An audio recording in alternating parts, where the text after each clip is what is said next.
what these Lakers fans are saying. At the end of the day, I don't care what the deal is for Andrew Wiggins. I need a first-round pick in return. The Miami Heat are reportedly seeking a first-round pick, Dalton Knecht, and Rui Hachimura from the Lakers in the trade talks centered around Andrew Wiggins. When we get Dalton Knecht, we're now going to go to the Hornets and say, Hornets, you guys wanted him before? Let me get the first-round pick. Now we're going to have 5 first-round picks. I am tired of the NBA trying to devalue the Miami Heat's assets. Think about it. You're telling me that Luka or LeBron James are going to be guarding wings for 82 games? They're going to be fried. They're going to get cooked defensively. You guys need Andrew Wiggins, and this is the best deal. Andrew Wiggins is the champion. He's 30 years old, and he's in his prime, and he's still a good player.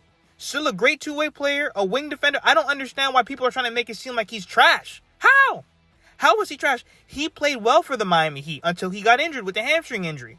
It's just that at 30 years old, he does not fit the timeline right now for the Miami Heat. The Miami Heat, they want to go young, and they want to get assets. Let's get into the video. Nusky Fam, thank you for the super chat. What's ideal for you now with how the market looks for this Lakers roster? I still think Andrew Wiggins is the best wing available, realistically, like the best gettable wing with the Lakers assets. Of course, if you can get Herb Jones without giving up Austin, I would do that in a heartbeat.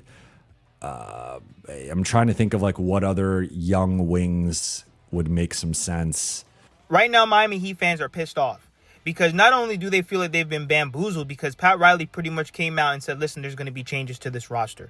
Bam Adebayo came out and said the same thing. And then now it seems as if they're trying to go young. And then now the East is wide open. So there's a lot of Miami Heat fans, they just feel, I don't know, they just feel like giving up on the team because they don't know the direction. The Miami Heat continue to make mistakes, bad asset management. They just feel as if we're never going to win a title. And, we've been so close. 3 Eastern Conference Finals, 2 NBA Finals, all those great Jimmy Butler runs. Yes, we have Tyler and Bam, which some people, they want to just blow it up. They want to trade Tyler and Bam and completely start over. But this is it's very interesting what Dan Lemertard said, that Pat Riley is not necessarily in charge. And let's get into the video. There is an alignment here in what Pat said and what the final verdict was. So who's in charge? This is a bit of a crossroads for the Miami Heat. And I've told you the inner workings of this team aren't what people think it is. The people who run this team are Mickey and Nick Arison. Nick is Pat Riley's boss. When Mickey Arison came up through the cruise line industry, he was put in charge of everything when he was 30 years old, and he did the same thing for his son with this organization. And I'm not positive that Nick and Pat are connected right here. Where Pat is at 80, I want to win right now, and I don't know if Nick would rather have the draft pick. And this is where it gets confusing with the Miami Heat, because everybody likes to blame Pat, everybody likes to cook Pat, but everyone now also says that the Miami Heat work together. So Nick Arison, Mickey Arison, Spo, Pat Riley, Andy Ellisberg, Anthony Simons, they all work together and they make decisions. Prime example, everybody wanted Terry Rozier except Nick Arison. So these are all the different things that we need to take into conclusion when the Miami Heat make certain deals or when they make certain decisions.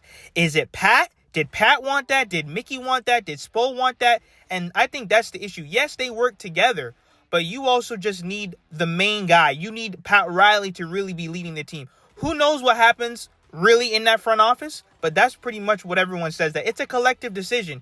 Pat's the face and he's the GM, the president or whatever the case may be. But at the end of the day, they still make group decisions. Per 5 Reasons, the Miami Heat are actively trying to move Terry Rozier. And no, we are not going to use any type of assets. I don't care if it's a first, a second. We are not giving up any assets. We are not going to waive and stretch him. No, I would rather keep him on the expiring deal than try to get off of him and actually waste assets.